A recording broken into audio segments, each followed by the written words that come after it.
Hi guys, welcome to my video. Today I'm taking you to the most popular city in Italy. It is the home to some of the most historic monuments, art and architect in the world. Welcome to Rome. I'm here for only a day, so I'm gonna show you as much as I can travel till evening. We'll be spending the first half of the day in the Vatican Museum and St. Peter's Basilica, and other half in few major attractions like Colosseum and Trevi Fountain.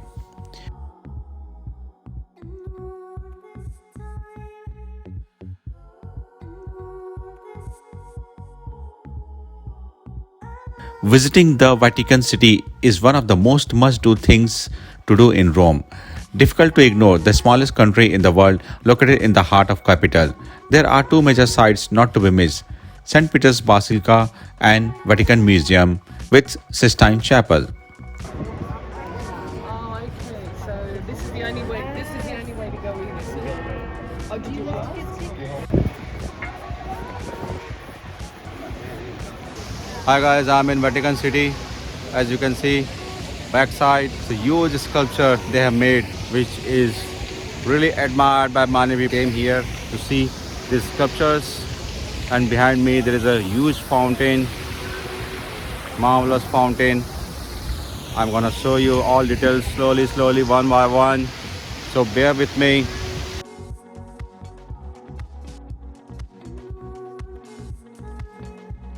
St. Peter's Basilica is the most important building in Catholics and is a place of pilgrims. But you don't need to be a believer to marvel at the Pope's Church, one of the most visited monuments in the world. The Basilica was completed in 1656. It can accommodate more than 60,000 people. The interior has a super cupola made by Michelangelo and inspired by Donno of Florence, as well as numerous works of arts. St. Peter's Basilica in Vatican City is one of the world's largest and the most famous church. It's known for its history, beautiful architect, and being one of the world's most sacred places of Catholics.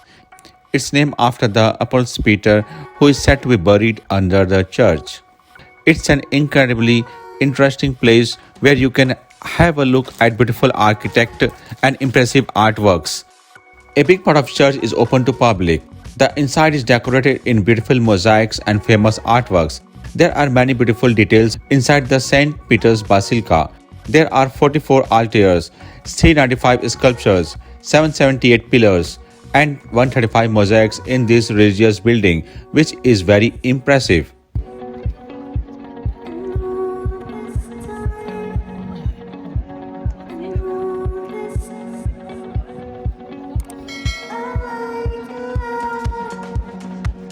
After St. Peter's, the next attraction is Vatican Museum. There are numerous sculptures inside the museum which you can see. The Sistine Chapel in the Vatican is home to some of the world's most famous frescoes painted by Michelangelo and other famous artists.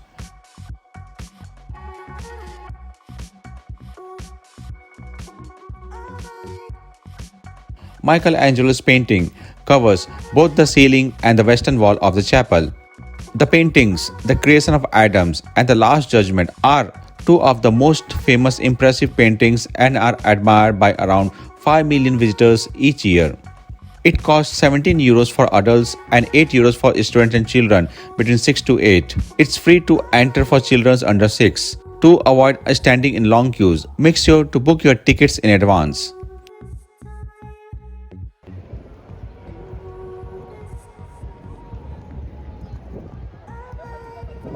We need a little bit of rest as visiting the big church and museum we are tired. So we chose to go directly to our stay. I would like to show you the most comfortable apartment we got for our stay.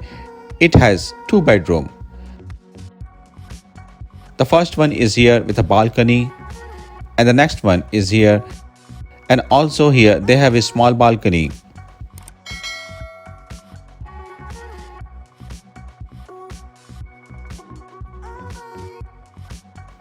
We got a grand open kitchen with a living room attached with TV. If anyone is interested, I will give you the link in the description below. After lunch, we walked to Trevi Fountain, which is the largest Baroque fountain in Rome and one of the most beautiful fountains in the world. The Trevi Fountain is located in Piazza di Trevi at Via del Murete. Can you see? Can you close your eyes? You can see the world's most beautiful fountain. Come on, move. Since the street that leads to the fountain is very narrow, no buses or unauthorized car can go through them. That means you will have to walk to get there.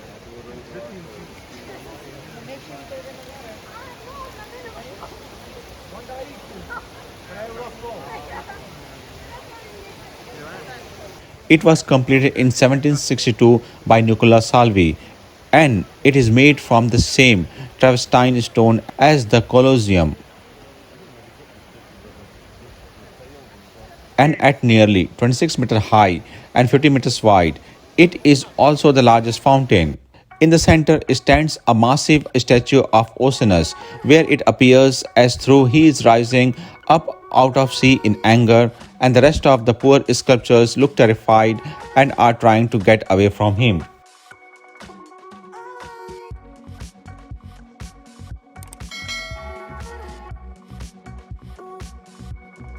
While visiting Trevi Fountain, you are going to have put up with large crowd of people, especially during the summer when it is in high season. Watch your belongings. People will be brushing up against each other, trying to get close of the fountain, and being alert will make sure no one walks off with your valuables.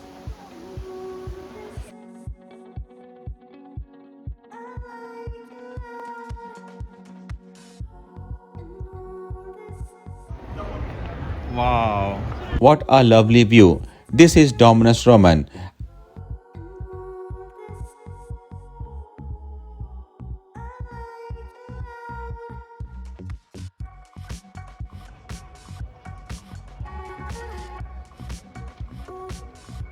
Trajan's Column is one of the most interesting ancient columns in Rome and is a site worth seeing. Located immediately outside Piazza Venezia, the column is a free-standing monument famous for elaborate carving all along its body. Are ancient Roman villas and other sculptures that were abandoned in antiquity, filled with the derbies and inadvertently used as fountain for Palazzo Valentini, a Renaissance place turned government office building. They are now underground, obscured by building and pavement just beside Piazza Venezia. Vittoriano Emmanuel II monument. Vittoriano is a large, tall, white building. It has the shape of ancient altar, or as many say, the shape of typewriter. It has a neoclassical architect appearance and a statue of winged victories on the top. It is also crowded by equestrian statue of King, which is one of the most recognizable statue in Rome.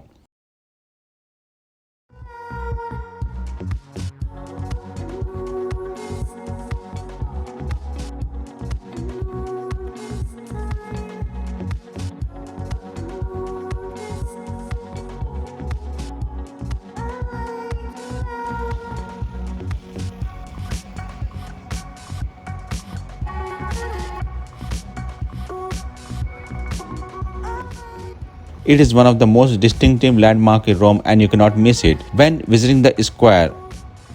Vittoriano takes its name from King Vittoriano Emmanuel and it is an interesting monument to visit. The monument has interesting and beautiful architect. It houses several museums and has several standing terraces, standing views over Rome from different angles.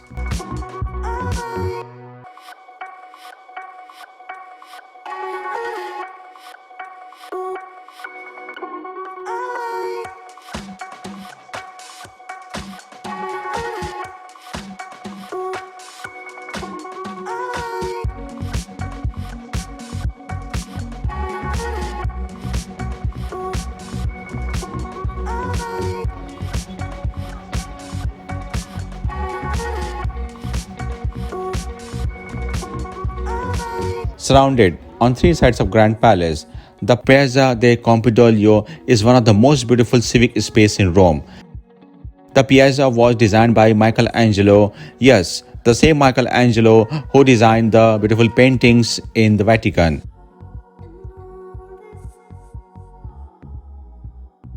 It sits on the Capitoline Hill, one of the seven hills of Rome, and has a breathtaking views over both modern city and the Forum of ancient Rome. This was Michelangelo's intention.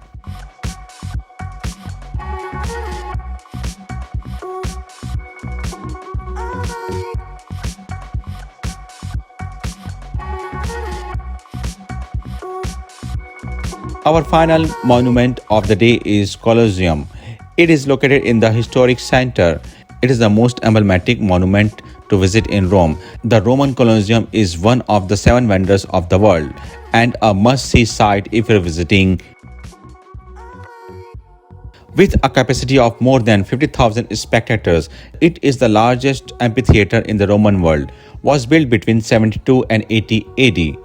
Quite much blood was shed in these arenas, where the famous gladiator combats, animal fights, and Roman games were held, always followed by horrific death. Entering the arena is a both an awe-inspiring and chilling experience. Standing where so much blood has been shed and thousands of lives were lost in this humbling. It is easy to envision a time thousands of years in the past where people were fighting for their lives in the sand. From the arena floor, you can get a closer look into the hypogym and enjoy a unique perspective peering into the maze of tunnel below. The second floor of Colosseum would have been reserved for the wealthiest, most important members of ancient Roman society. This is 2000 years old of the ancient Rome. How fascinating. We are in the present day still able to explore it. So guys, how do you like my Rome visit? If you do like, please comment and subscribe to my YouTube channel. Thanks for watching. Ciao.